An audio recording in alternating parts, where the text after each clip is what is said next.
Assalamualaikum warahmatullahi wabarakatuh. Di sini saya mewakili kelompok 5 dari mata kuliah perancangan teknik dari Teknik Mesin UNES 2018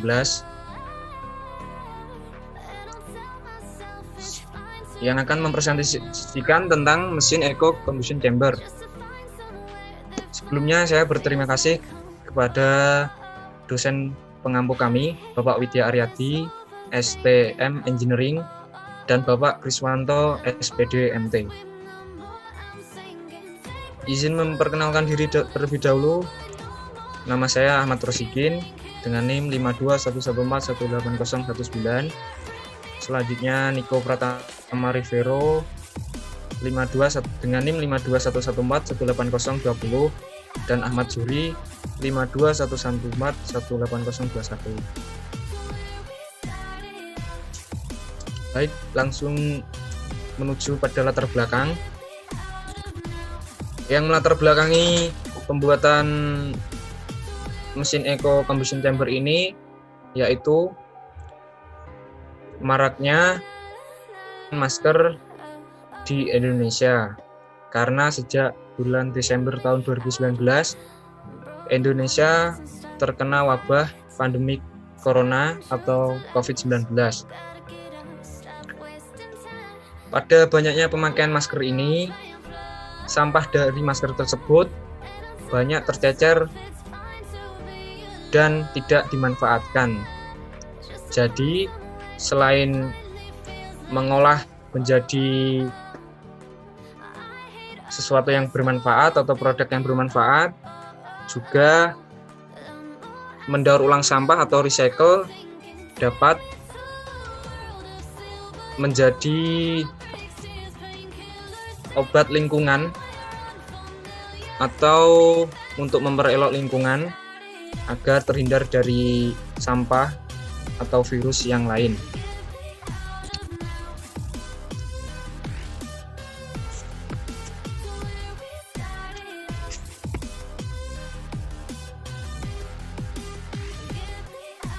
Manfaat dari mesin Eco Combustion Chamber sendiri yaitu mengurangi dampak dari sampah yang semakin menggunung, meningkatkan efektivitas dari pengurangan sampah di dunia, mengurangi limbah sampah.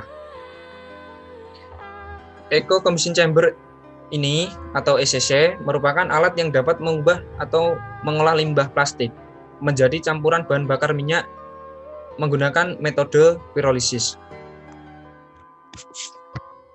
Ini adalah rancangan mesin Eco Combustion Chamber dan terdapat beberapa komponen utama dalam pembuatan Eco Combustion Chamber.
untuk menyaring kotoran dari sisa pembakaran.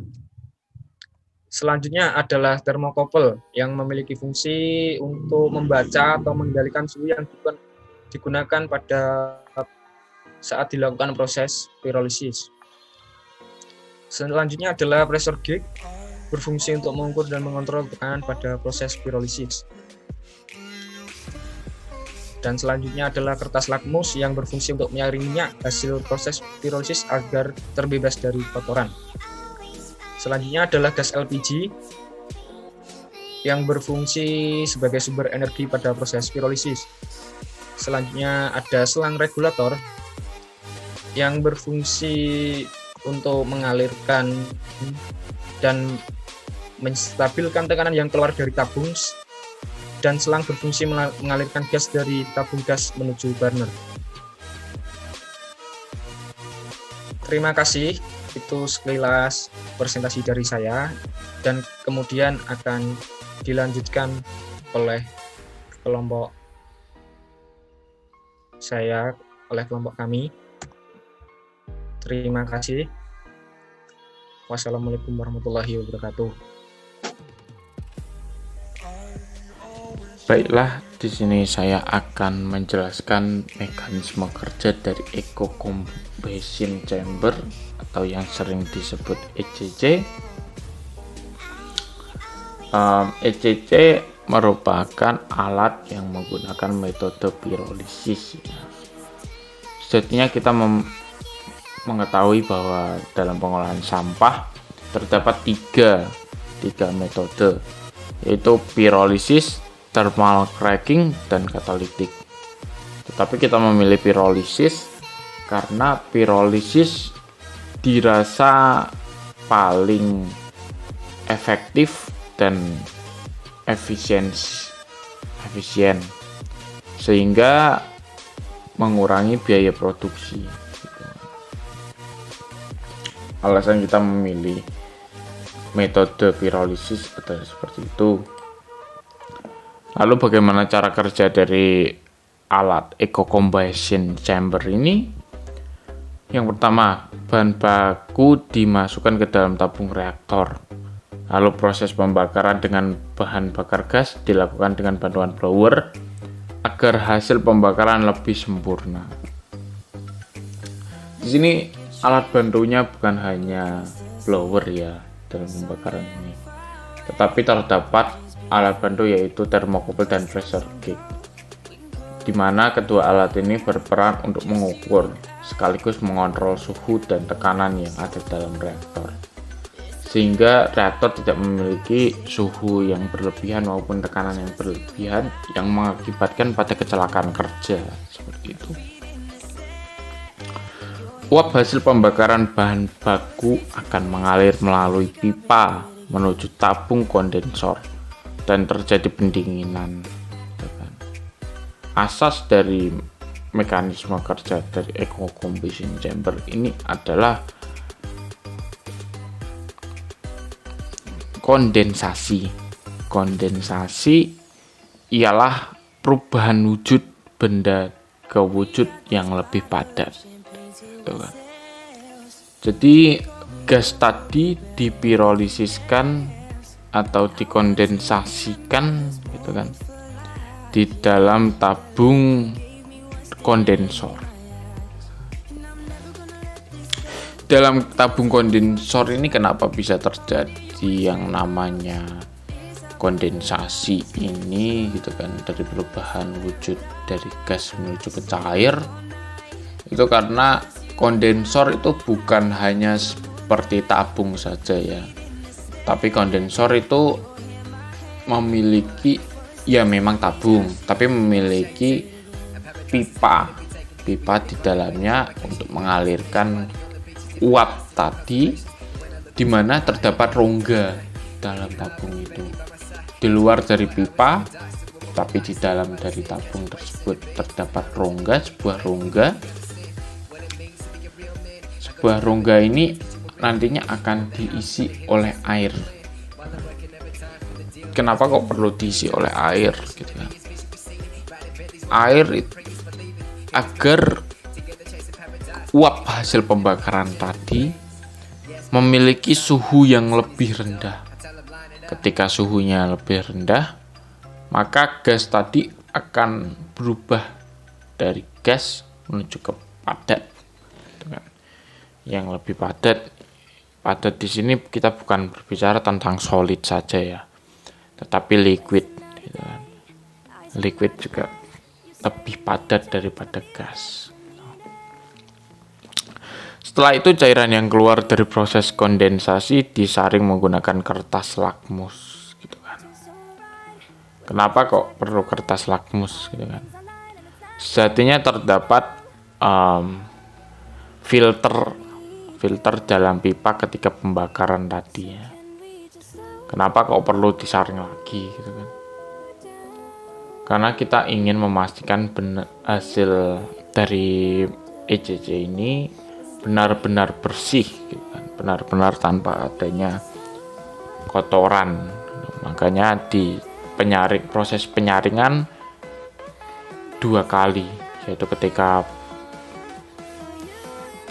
hasil pirolisis ini berupa gas dan hasil pirolisis berupa padatan atau liquid. Hasil penyaringan kemudian ditampung oleh gelas ukur. Sisa uap yang tidak terkondensasi dengan sempurna disaring melalui filter dengan hasil berupa tar. Nah, ini.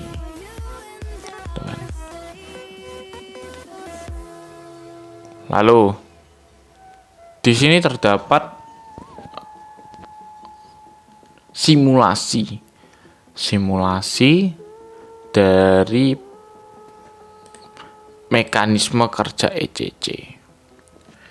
Di sini sampah dimulai dari sini terlebih dahulu, dari tabung bagian pojok kanan, pojok kiri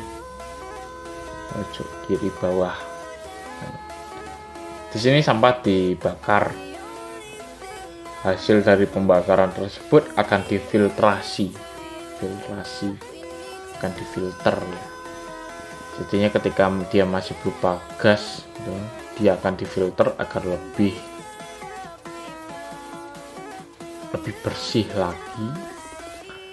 Lalu gas tadi yang sudah terfilter akan dikondensasi dalam tabung kondensor. Tabung kondensor ini di sini sebenarnya terdapat beberapa komponen-komponen lainnya yang berperan ya, seperti sanyo water pump gitu kan, untuk mengalirkan air ke dalam tabung pirolisis ini gitu kan. Lalu blower dalam proses awal gitu kan. Tetapi kita hanya analisis dari bagaimana cara kerjanya saja.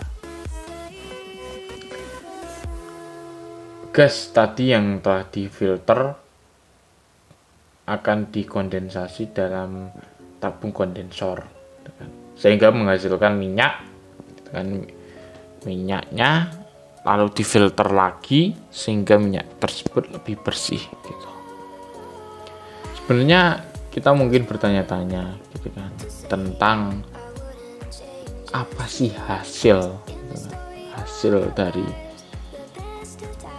ECC ini gitu kan. Apakah bisa berfungsi langsung gitu kan? Apakah bisa berfungsi dalam bahan bakar tersebut secara langsung atau tidak? Maksudnya berfungsi ini adalah apakah hasil dari pirolisis ini bisa digunakan secara langsung menjadi bahan bakar? Jawabannya adalah belum. Kenapa saya berkata belum? Karena mungkin saja di tahun-tahun setelah saya ini terdapat pengembangan lagi tentang alat ini yang sehingga menghasilkan minyak yang benar-benar bisa digunakan sebagai bahan bakar. Tapi pada ECC saya yang kami buat ini Hasilnya adalah berupa bio oil. Nah, bio oil. Bio oil itu apa sih? Apakah bisa digunakan langsung atau tidak? Sejatinya hasil dari konden ECC ini, dari hasil kondensasi tadi berupa bio oil ini belum menjadi bahan bakar utama, tapi menjadi bahan bakar tambahan ya. Bahan bakar tambahan yang ditambahkan ke bahan bakar. Otomatis ketika bio oil ini ditambahkan ke bahan bakar akan menjadi lebih banyak sehingga mempengaruhi keawetan, keiritan dari penggunaan bahan bakar tersebut. Seperti itu. Lalu yang akan saya jelaskan adalah perhitungan biaya perancangan. Di sini terdapat 12 unit ya, 12 jenis dari bahan baku material. Yang pertama adalah plat stainless steel ketebalan 1 cm, ukuran 100 x 100 cm. Jumlahnya 2, harga satuannya 475.000. Yang kedua, pipa stainless steel ketebalan 1 inci dengan ketebalan 0,8 mm ya. Maksudnya di sini adalah pipa stainless steel dengan diameter 1 inci dengan ketebalan 0,8 mm. Jumlahnya adalah 10, harga satuannya 9.300. Misalnya water pump PWH 75C, jumlah 1, harga 1.066.300. Lalu burner jumlah 1, harga satuan 185.000. Blower jumlahnya 1 saja, harga satuannya Rp205.000. Filter jumlahnya 4, harga satuannya Rp100. Thermocouple jumlah 1, harganya 123.500. Pressure gauge jumlahnya 1 saja dengan harga 183.300. Kertas lakmus jumlahnya 1 saja dengan harga 25.000. Gelas ukur jumlahnya 1, harganya Rp15.000. Gas LPG 12 kg jumlahnya 1 dengan harga Rp435.000. Lalu yang terakhir adalah regulator dan selang, jumlahnya 1 dengan harga Rp152.500. Di sini saya akan menjelaskan kenapa kok kita menggunakan plate stainless, dan mungkin kalian bertanya-tanya kenapa kok filternya ada 4 dan sedangkan kertas lakmusnya ada 1 gitu. Baiklah, kenapa kita menggunakan plate stainless steel ketebalan 1 cm dengan ukuran 100 x 100 cm? Karena kita ketahui bahwa stainless steel merupakan material yang mengandung senyawa besi dan setidaknya 12% kromium. Kenapa ditambah kromium? Itu untuk terdapat anti korosinya ya, istilahnya kalau di bahasa sekarang gitu kan. Anti korosi itu untuk mencegah proses korosi atau pengaratan logam.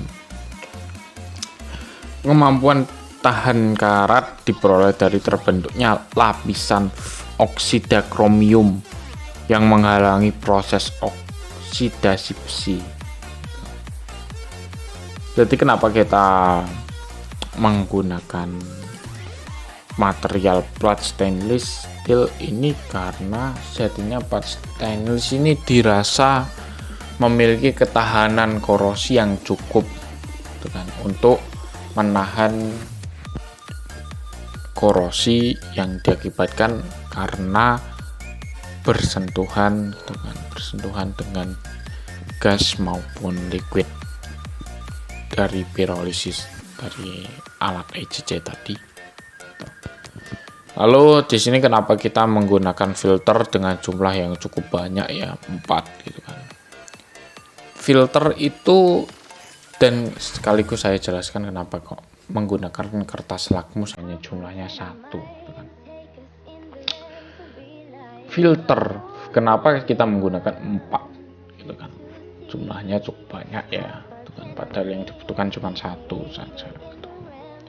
Sejatinya filter itu perseorangan. Maksudnya ketika kita membeli cuma 1 saja, cuma satu filter saja gitu.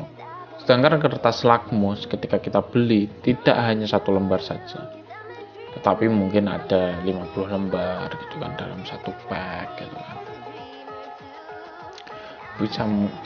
Bisa lebih dari 50 gitu kan. Lah kenapa kita menggunakan filter yang dengan jumlah yang cukup banyak? Karena sejatinya filter itu kita kan pasti tidak ketika kita menjadikan alat itu pasti kita melakukan yang namanya trial and error gitu kan. Trial and error untuk mengetahui apakah ada kesalahan dalam alat tersebut. Filter ini kenapa kita beli banyak? Karena pasti ketika alat jadi itu pasti ada kesalahan-kesalahan yang meskipun kecil tetapi bisa menjadi besar gitu kan. Makanya filter itu kita beli 4 agar jaga-jaga ketika filter yang ke-1 itu telah rusak, maka digantikan filter yang kedua dan seterusnya agar lebih menghemat waktu juga sih, karena membeli filter itu tidak sebentar. Sebenarnya membeli bahan-bahan ini semua juga tidak sebentar sih, tapi tetap kita harus efisiensi waktu juga. Sekian dan terima kasih.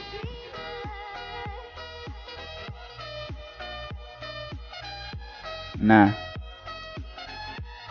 selanjutnya dijelaskan mengenai perolehan minyak pada varian temperatur sebelum dipisahkan.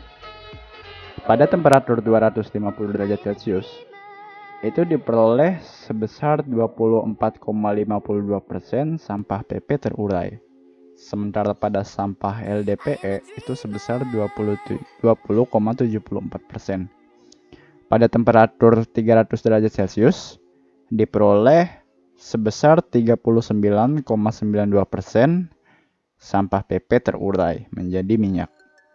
Sementara pada LDPE diperoleh sebesar 46,02%. Selanjutnya pada temperatur 350 derajat Celcius itu diperoleh 27% sampah PP terurai. Sementara pada sampah LDPE diperoleh sebesar 50,08%. Pada temperatur 400 derajat Celcius diperoleh 50,08% sampah PP terurai. Sementara pada LDPE sebesar 30,84%. Nah, pada tabel berikut diperoleh untuk sampah PP sendiri yang paling efisien itu berada pada temperatur 400 derajat Celcius. Sementara pada sampah LDPE yang paling efisien itu pada temperatur 350 derajat Celcius. Nah, selanjutnya tabel setelah dipisahkan. Pada tabel berikut dijelaskan, maksudnya pada bagian batang berikut dijelaskan bahwa sebesar 17,79% pada temperatur 250 derajat Celcius perolehan minyak sampah PP bisa terurai, sementara pada LDPE sebesar 16,09%. Pada temperatur 300 derajat Celcius, sampah PP yang terurai itu sebesar 18,82%. Sementara LDPE sebesar 37,43%. Pada temperatur 350 derajat Celcius, itu diperoleh 9,1% sampah PP terurai. Sementara pada sampah LDPE sebesar 19,57%. Pada temperatur 400 derajat Celcius itu diperoleh efisien penguraian pada sampah PP sebesar 27,05%, sementara pada sampah LDPE sebesar 15%. Nah, temperatur yang paling efisien untuk menguraikan LDPE itu sendiri pada saat dipisahkan yaitu pada temperatur 300 derajat Celcius, sementara pada PP pada temperatur 400 derajat Celcius. Nah, dapat dilihat bahwasanya minyak pirolisis sampah plastik setelah dipisahkan banyak mengalami penurunan perolehan jika dibandingkan sebelum dipisahkan. Ini dikarenakan karena banyak pengotor pada minyak hasil pirolisis. Dari gambar yang satu ke gambar yang ini dijelaskan bahwasanya minyak hasil pirolisis sampah plastik baik dari plastik LDPE maupun PP tidak ada yang dapat dijadikan minyak sepenuhnya atau 100%. Karena pada saat proses pirolisis berlangsung akan selalu terdapat gas yang tidak dapat terkondensasi. Pada pirolisis polipropilen dengan suhu atau temperatur 400 derajat Celcius, perolehan minyak akan meningkat secara drastis karena proses pirolisis PP dengan temperatur 400 derajat Celcius. Produksi gas C3 dan C4 yang merupakan gas yang tidak dapat terkondensasi berkurang serta lebih sedikit jika dibandingkan dengan pirolisis pada bahan LDPE. Nah, selanjutnya ada data mengenai densitas dan terhadap varian temperatur pada lapisan atas. Nah, pada data ini, pada temperatur 250 derajat Celcius diperoleh densitas pada PP sebesar 0,8698, sementara LDPE 0,8481. Pada temperatur 300 derajat Celcius diperoleh densitas pada PP yaitu 0,79,05%, sementara pada LDPE itu sebesar 0,796%.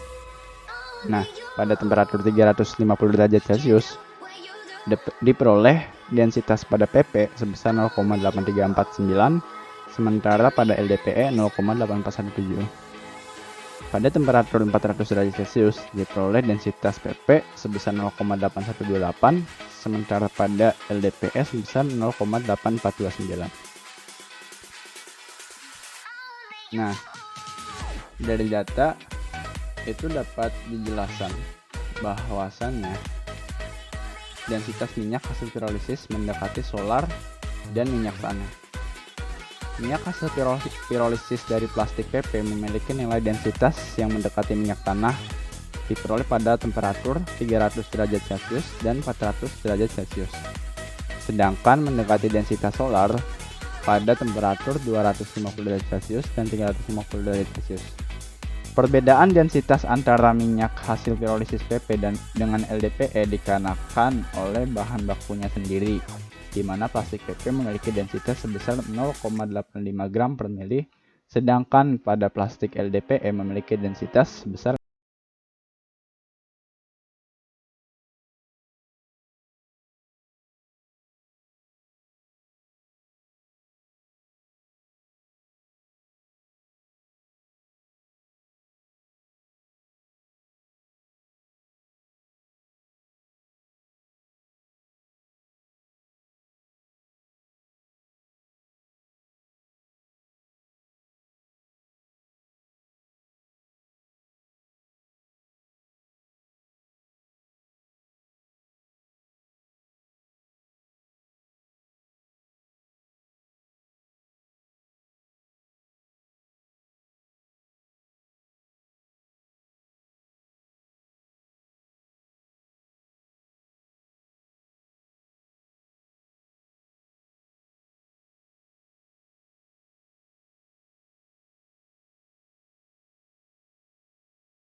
atas pada temperatur 250 derajat Celcius pada sampah PP itu sebesar 0,94.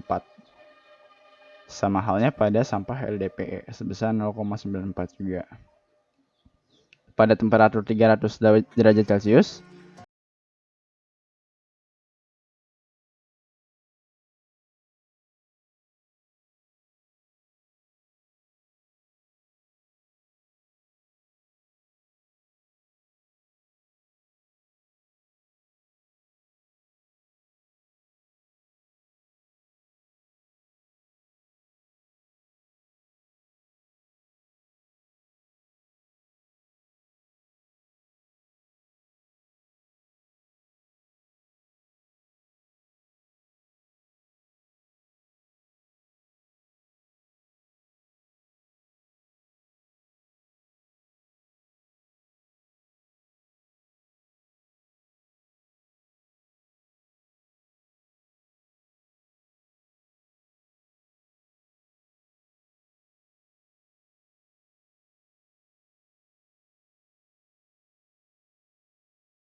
Nah, dalam suatu perancangan, utamanya dalam perancangan frame, itu seharusnya atau sebaiknya dipastikan dengan menguji ketahanan dari kekuatan frame tersebut. Nah, dari hasil uji yang kita berikan dengan asumsi pada bagian atas itu menanggung beban dari berat reaktor atau massa reaktor dengan berat sebesar 147,15 dan pada bagian bawah sebesar 784,8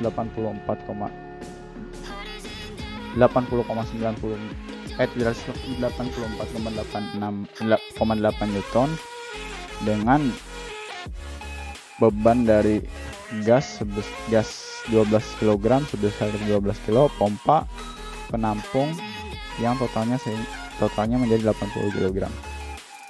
Nah, jadi pada bagian atas itu bebannya sebesar 147,15 Newton dan pada bagian bawah itu sebesar 784,8 Newton. Nah, dari hasil uji yield strength dengan tipe von Mises stress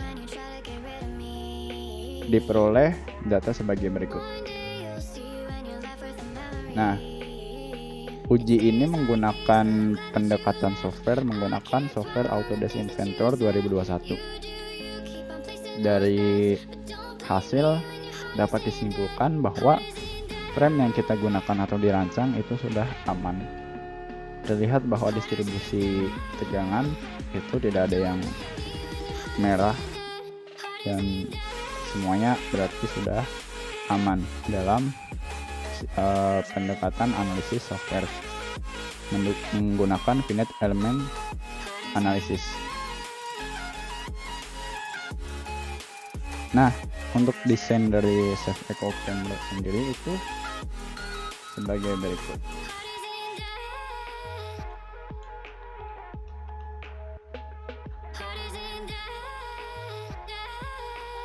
Yang pertama itu reaktor, yang kedua ada kondensor,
nah seperti itu kurang lebih kesimpulan dari hasil rancang bangun ini, hasil dari perancangan ini maksudnya. Dalam upaya menyelesaikan permasalahan sampah plastik itu banyak hal yang bisa dilakukan. Salah satunya yang efisien yaitu dengan cara merecycle atau mendaur ulang sampah. Eco Combustion Chamber merupakan mesin yang berfungsi mendaur ulang sampah plastik. Dalam hal ini didekatkan pada sampah jenis PP dan LDPE dengan prinsip pirolisis. Beberapa komponen dasar dari Eco Combustion Chamber yaitu adalah reaktor, filter, kondensor, rangka, roda, gas, burner, pompa, tempat penampungan, pipa, dan lain-lain. Total pembiayaan yang diperlukan dalam satu unit Eco Combustion Chamber itu sebesar 2.875.000. Dengan menggunakan finite element method pada Autodesk Inventor, dapat disimpulkan bahwasanya untuk keamanan rangka pada Eco Combustion Chamber, dalam hal ini Eco Combustion Chamber yang kita gunakan itu sudah aman. Nah, setiap rancangan mungkin tidak terhindar dari beberapa kelemahan atau suatu saat mengalami beberapa ketertinggalan di masa depan. Oleh karenanya, besar harapan kami untuk mendapatkan kritik yang membangun serta komentar yang menjadikan kami menjadi lebih baik ke depannya. Dalam hal ini, dalam hal membangun suatu perancangan. Oleh karenanya, kritik dan komentar sangat terbuka untuk kami dan semoga bisa bermanfaat untuk banyak orang, khususnya untuk kami sendiri. Kurang lebihnya mohon maaf. Terima kasih. Wassalamualaikum warahmatullahi wabarakatuh.